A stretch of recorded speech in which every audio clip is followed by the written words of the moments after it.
When the Democrats shut down the Department of Homeland Security, I was up on the Hill as part of the negotiating team to reopen the government, and they wanted body cameras. There was $120 million in the budget they were holding up to buy those body cameras. Now, since the big, beautiful bill passed, now the reconciliation bill, the body cameras have been ordered. There's a deployment schedule on the books, and right now it's train to train.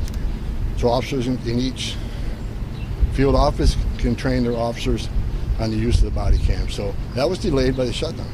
But and we all know who delayed. We all know who shut the government down. Funding was approved in April for body cameras, $20 million, I believe. So why has that not been distributed? And will these cameras were bought? One of the first things I did in Minnesota is bring hundreds of cameras to Minnesota that recently purchased. But there wasn't the cameras to outfit every ICE station. That was waiting up for more money. And the delay in the DHS funding shutdown delayed a lot of that cameras. And what is the state of distribution right now? And as these, you just said... That's a question for ICE. I talked to the ICE director last night. There's a schedule for distribution. Right now they're in the middle of train to trainer. I didn't ask for the deployment schedule, but he says he has a deployment schedule. And as soon as the train to trainer is done, the trainers will get the cameras and they'll deploy as quick as possible. Would you see that to be extremely urgent, given right now? It is urgent. They're moving as quick as they possible. As soon as they had funding, they bought them. As soon as they had funding, they bought them. If the Democrats would have shut down the government, it would have been a lot quicker. Would you say that could be possible by the end of the year, that these ICE agencies... That's a question for ICE. But like I said, last night, with the latest incident, I called the ICE director. I asked him, well, how's the deployment of cameras going? So the cameras are purchased. He says there's a deployment schedule on the books. And right now they're going through train to trainer. Are you confident that these ICE agents, not only in Maine but in Houston, had the training necessary before they were sent out in the field where we saw these incidents happen?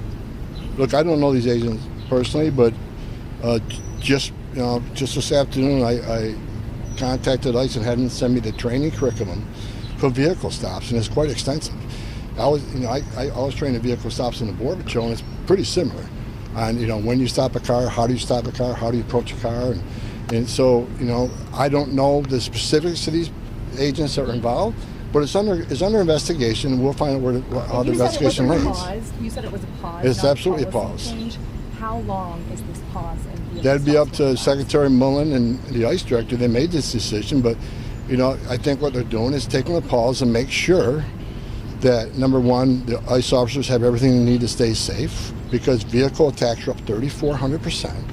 And they're going to make sure, is the training sufficient?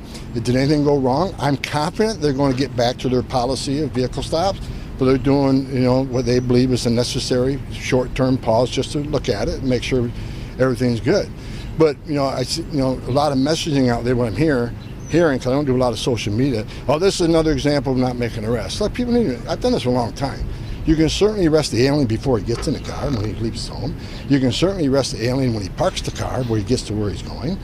But there's going to be situations where they need to do a vehicle stop, especially if it's a criminal alien. And before you enter a city, downtown city, you want to take them down in a desolate area where public is safer. There are so many different extenuating circumstances that these officers have to consider on where do I stop it, or do I wait till he stops, or should I approach him before he gets into the car? I mean, that's a 2-ton weapon. The average weight of a vehicle is 2 tons. So sometimes it makes sense not to let him get behind the wheel of a 2-ton could be a weapon when vehicle attacks are up, like I said, 3,400%. DHS doesn't say he was trying to hit him with their vehicle in this. They said that he was fleeing the scene and they feared for public safety. They didn't say that he was trying to I can't speak what DHS says. I'll say what I've always said, is that we're going to let the investigation play out and find out where it lands, because we don't know how many cell phone videos are out there. We don't know if there's city cams and telephone poles. I certainly don't know all the witness statements. I haven't seen the statement from the officers. I haven't seen the statements from other witnesses. We'll let the investigation play out, and where it lands, it lands. If officers acted inappropriately or illegally, they'd be held accountable. Just like they were in Minnesota. Several officers are now under criminal investigation in Minnesota because, evidence showed some things were done improper. And I think Secretary Mullen is going to do the right thing. If officers acted inappropriately, they'll be handled. But let's wait for the investigation to come out.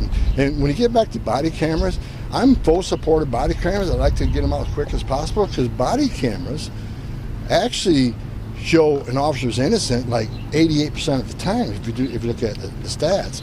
So they actually help ICE in their operations.